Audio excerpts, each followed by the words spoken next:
Now, Lawless was one of these films that I did not know was coming out until about a month or so, when nearly every video on YouTube was having a wee sort of advert for this film, and this is what made me kind of go to see it. I've now sort of seen it, and it's actually pretty good, really good, but it also has quite a few flaws. So the film kind of starts off with these Bonrant brothers. You know, you've got Shia LaBeouf, Tom Hardy and Jason Clarkley, I think that's his name. These are these guys that are selling illegal sort of alcohol, because this is the prohibition sort of age where alcohol was kind of like, say, banned.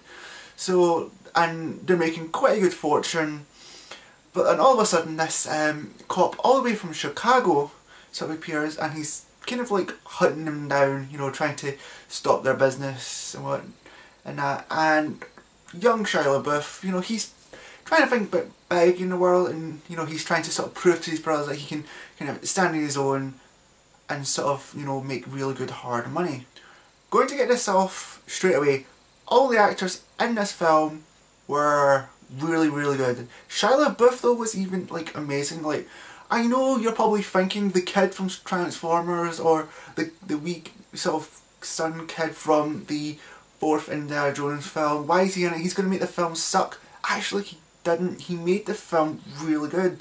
And even though he actually is the main character of the whole film, yeah, the posters and probably adverts are going to make it like Tom Hardy was the main actor, but no, Shia LaBeouf is the main actor, and he was really good. Tom Hardy, though, right, he was good in the film, right? This guy can probably do no wrong in nearly any film he does, but he doesn't really speak a lot in the film. You know, he's kind of like the sort of silent type out of the brothers, and practically out the whole film. But his actions are pretty brutal in ways, and I think that's actually pretty awesome. He also has some great funny lines in the film, which is quite surprising. But I think the guy that really stole the show, literally, was Guy Pearce. Guy Pearce is sick, twisted individual in this film. I mean, really, like, you see how, when you first see him, you know he's a fucking you know, like, rich kind of snob or something like that, and there's a point in the film where, like, someone sort of, you know, tries to touch him. He gets quite angered by that, like the fact that someone is touching him, like a lowlife is touching him.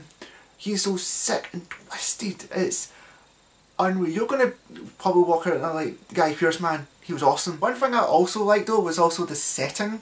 I think the setting for the film is, you know, really good. It kind of shows that kind of time period, and they kind of stay true to probably what it would have been in that time period, you know, with gangsters and whatnot. And I like how they don't really stay focused more on the big city, and it's more just like in a sort of account, like countryside or whatnot.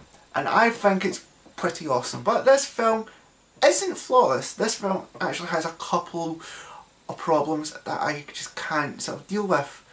First thing off is we have this character, this female like main character from like Tom Hardy, is Jessica something whatnot.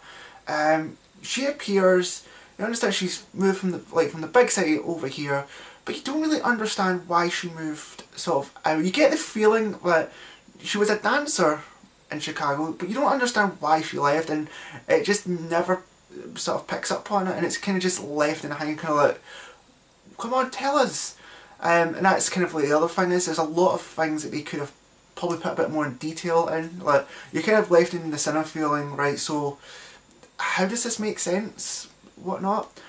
The other thing that really gets me though is, right, Gary Oldman is in the film. Gary Oldman rocks, like, in nearly any film he does.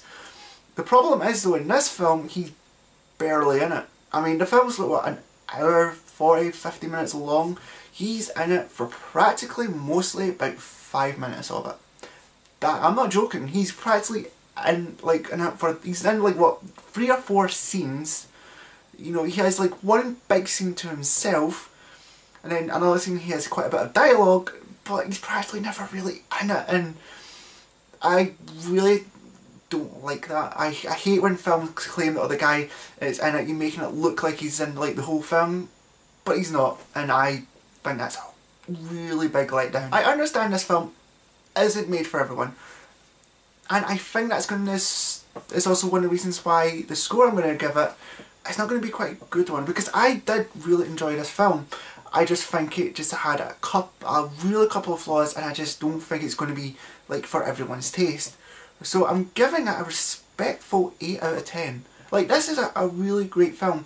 I think people are probably going to watch it when it comes out for DVD. They'll rent it or whatnot, and then they'll maybe sort of enjoy it. But other than that, that's all I can give.